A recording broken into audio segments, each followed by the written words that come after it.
नमस्कार, मेरा नाम है शुभम गुप्ता और आप देखना शुरू कर चुके हैं वीके न्यूज। आज हम बात करेंगे एक ऐसे दौर की जहां राजनीति सिर्फ चुनावों की नहीं रह गई बल्कि साजिशों की भूल भुलैया बन गई है। 2014 से लेकर अब तक कांग्रेस और राहुल गांधी के इर्द गिर्द एक ऐसा जाल बिछा हुआ है जो देश की छवि को धूमिल करने, संस्थानों पर हमला करने और अंतर्राष्ट्रीय स्तर पर भारत को कमजोर दिखाने की कोशिश कर रहा है। लेकिन अब अचानक से हवाएं बदली हैं। सरकार की तरफ से कड़े कदम उठाए जा रहे हैं।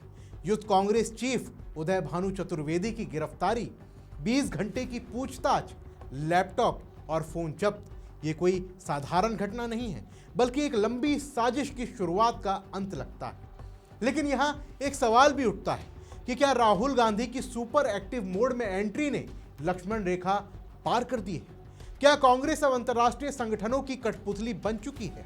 आइए इस पूरी कहानी को समझते हैं, क्योंकि यह सिर्फ एक गिरफ्तारी की खबर नहीं है बल्कि लोकतंत्र पर सवाल है। देखिए, 2014 से ही कांग्रेस में कुछ ऐसा चल रहा है जो सामान्य राजनीति से परे है। मोदी सरकार आने के बाद राहुल गांधी और उनके करीबियों ने साजिशों का सिलसिला शुरू किया। पहले तो उन्होंने विदेशों में जाकर भारत की छवि खराब की, लोकतंत्र पर हमला, चुनाव आयोग पर आरोप, सुप्रीम कोर्ट को कटघरे में खड़ा करना, ये सब काम उन्होंने किए। लेकिन सरकार की तरफ से कोई सख्त एक्शन नहीं हुआ। क्यों? शायद कुछ दबाव थे, शायद राजनीतिक संतुलन जरूरी था। लेकिन अब स्थितियां बदल चुकी हैं। Rahul Gandhi super active mode में आ गए हैं, लेकिन यह एक्टिव संगठन बनाने की नहीं है। संगठन तो वैसा ही बिखरा पड़ा है। लेकिन देखिए, वो मध्य प्रदेश में गए संगठन सृजन अभियान के नाम पर, लेकिन वहां झगड़े करवा कर लौट आए। गुजरात में बोले कि कांग्रेस में ही बीजेपी के एजेंट हैं। हरियाणा में हर जिले में गुटबाजी बढ़ा दी, मंच पर मारपीट तक हो गई। राहुल गांधी को लगता है कि ग्राउंड पर कांग्रेस को मजबूत करना उनके बस की बात नहीं है। लोगों को आकर्षित करना, आधार बनाना, ये सब उनके लिए असंभव सा लगता है। तो उन्होंने वही पुराना रास्ता अपनाया। बड़ी बड़ी साजिशें जो देश से नहीं बल्कि अंतर्राष्ट्रीय संगठनों से निर्देशित होती हैं, कांग्रेस को इंप्लीमेंट करने वाले टूल की तरह इस्तेमाल किया जा रहा है।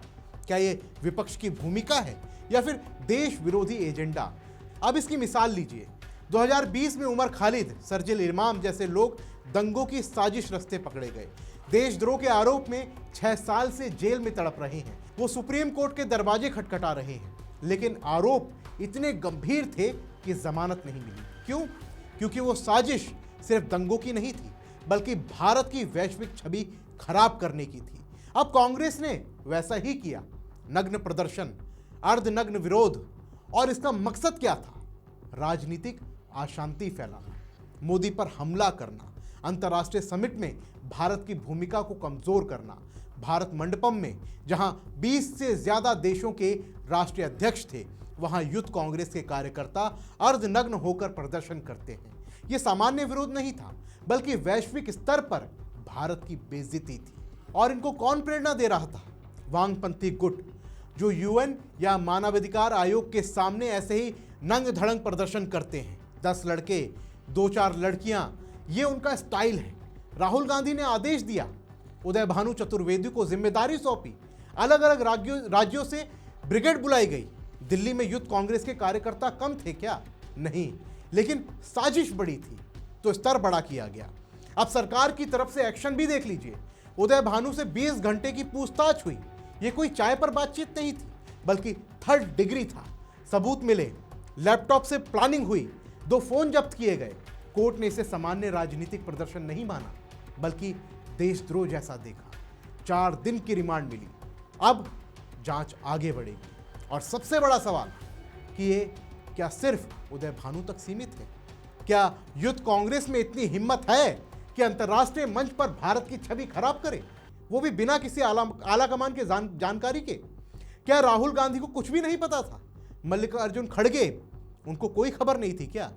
खड़गे साहब को तो वैसे भी राहुल की विदेश की यात्राओं की खबर नहीं रहती है। जब राहुल विदेश जाते हैं, कांग्रेस नेता के पूछने पर वो ठीक से जवाब तक नहीं दे पाते। क्यों? क्योंकि उन दौरों में साजिशें होती हैं, प्राइवेट मीटिंग्स होती हैं, फंड रेजिंग होती है और भारत विरोधी प्लान होते हैं। अय्याशी का भी जिक्र आता है, लेकिन मुख्य बात कि देश की व्यवस्था को कमजोर कर अराजकता फैलाना, तख्ता पलट की कोशिश करना, मोदी को इस्तीफे के लिए मजबूर करना, सहयोगी पार्टियों को तोड़ना, जैसे किसान आंदोलन में अकाली दल टूटा। अब बीजेपी की मेजॉरिटी नहीं तो नीतीश, चंद्रबाबू, चिराग को बाहर करने की साजिश रची जाती है। लेकिन दिल्ली पुलिस की क्राइम ब्रांच के पास सबूत है। अमित शाह ने संसद में कहा, पार्टी मीटिंग्स में चर्चा हुई, मोदी ने सार्वजनिक रूप से बोला कि सीमा पार कर चुके हैं। अब पुलिस को फ्री हैंड है, जो उचित लगे वो करे, बड़ा नेता हो या फिर छोटा, सबको गिरफ्तार करें। राहुल गांधी की बात करें तो 2014 से ही फ्रीडम ऑफ स्पीच के नाम पर वो भारत की छवि खराब कर रहे हैं। विदेशों में जाकर लोकतंत्र पर हमला, मोदी ट्रंप संबंधों पर टिप्पणी से भारत को कमजोर दिखाना, भारत पाकिस्तान संघर्ष में पाकिस्तानी सवाल उठाना कि कितने राफेल गिरे, संवैधानिक संस्थानों पर आरोप लगाना, सुप्रीम कोर्ट, चुनाव आयोग पर, संसद में जनरल नरवणे की अनपब्लिश्ड किताब का जिक्र करना जो ऑफिशियल सीक्रेट एक्ट का उल्लंघन है। और इन सब का मकसद क्या था? सेना में अविश्वास पैदा करना, चीन को उकसाना, राजनीतिक नेतृत्व को बदनाम करना। लेकिन कोई एक्शन नहीं हुआ। लेकिन अब लक्ष्मण रेखा पार हो गई है और अब सवाल भी उठने लगे हैं कि क्या राहुल तिहाड़ में नजर आएंगे? देखिए, जो खुद को प्रिंस समझते हैं वो संगठन नहीं बना पाते, तो साजिशों का सहारा लेते हैं। कांग्रेस अब क्या है? एक पार्टी नहीं, बल्कि अंतर्राष्ट्रीय एजेंडा चलाने का एक टूल है। खड़गे साहब को पता नहीं चलता तो पार्टी का क्या हाल होगा? राहुल की विदेश यात्राएं, साजिश, फंडिंग, प्लानिंग, क्या ये विपक्ष है या फिर देश विरोधी गिरोह? देखिए, ये साजिश 2014 से चली आ रही है। सरकार ने गलतियां इकट्ठी की, इंतजार किया, लेकिन अब सब्र का बांध टूट चुका है। दिल्ली पुलिस के पास सबूत है, कोर्ट ने रिमांड दे दी है, जांच आगे बढ़ेगी, नाम आएंगे और शायद राहुल तक भी बात आएगी। और जो कांग्रेस ग्राउंड पर लड़ नहीं सकती तो अंतर्राष्ट्रीय संगठनों की गोद में बैठकर भारत पर हमला करती है। क्या ये नेतृत्व है राहुल गांधी का, या ये सिर्फ परिवार का खेला है? उमर खालिद जैसे लोग जेल में हैं, लेकिन कांग्रेस सोचती है कि वो बच जाएगी, लेकिन अब नहीं। ये खबर बताती है कि साजिशों का अंत होता है। क्या राहुल गांधी अब सबक लेंगे या और साजिशें रचेंगे? कमेंट बॉक्स में इसका जवाब हमें जरूर दीजिए, क्योंकि राजनीति सवालों से ही साफ होती है। फिलहाल के लिए इस रिपोर्ट में बस इतना ही। मिलते हैं अगली वीडियो में, तब तक के लिए जय हिंद। वीके न्यूज, राष्ट्र के नाम।